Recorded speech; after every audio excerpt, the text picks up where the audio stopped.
So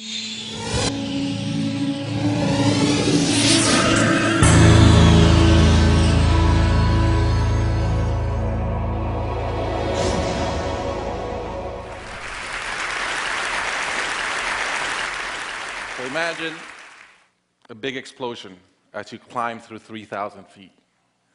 Imagine a plane full of smoke. Imagine an engine going clack, clack, clack, clack, clack, clack, clack. Sounds scary. Well, I had a unique seat that day.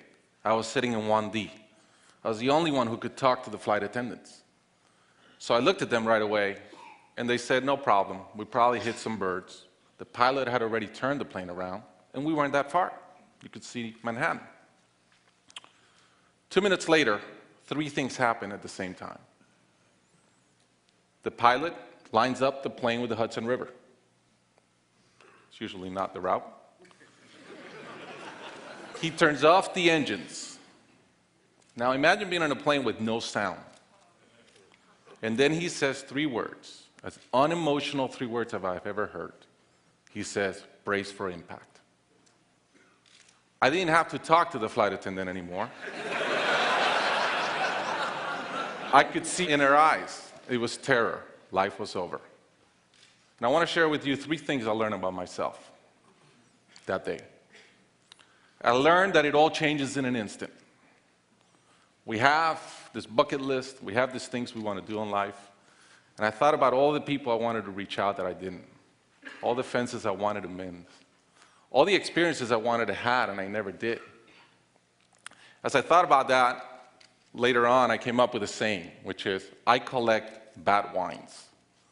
Because if the wine is ready and the person is there, I'm opening it. I no longer want to postpone anything in life. And that urgency, that purpose has really changed my life. The second thing I learned that day, and this is as we clear the George Washington Bridge, which was by not a lot, I thought about, wow, I really feel one real regret. I've lived a good life. In my own humanity and mistakes, I've tried to get better at everything I've tried. But in my humanity, I also allow my ego to get in. And I regretted the time I wasted in things that did not matter with people that matter. And I thought about my relationship with my wife, with my friends, with people. And after, as I reflected on that, I decided to eliminate negative energy from my life. It's not perfect. It's a lot better. I've not had a fight with my wife in 2 years. It feels great. I'm no longer trying to be right. I choose to be happy. The third thing I learned, and this is as your mental clock starts going 15, 14, 13, you can see the water coming. I'm saying, please blow up.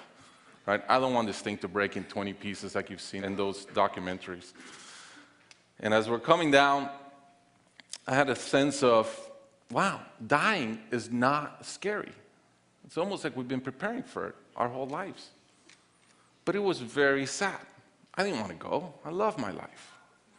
And that sadness really framed in one thought, which is, I only wish for one thing. I only wish I could see my kids grow up. About a month later, I was in a performance by my daughter, first grader, not much artistic talent, yet.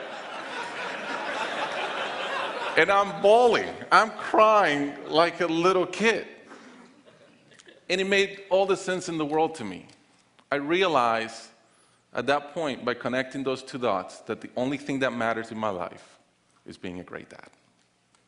Above all, the only goal I have in life is to be a good dad.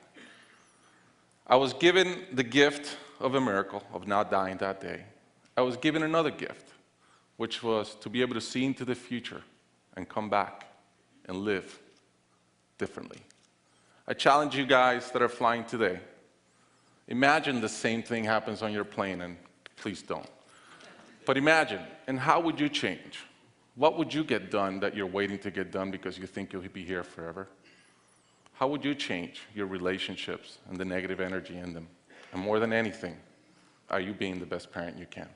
Thank you.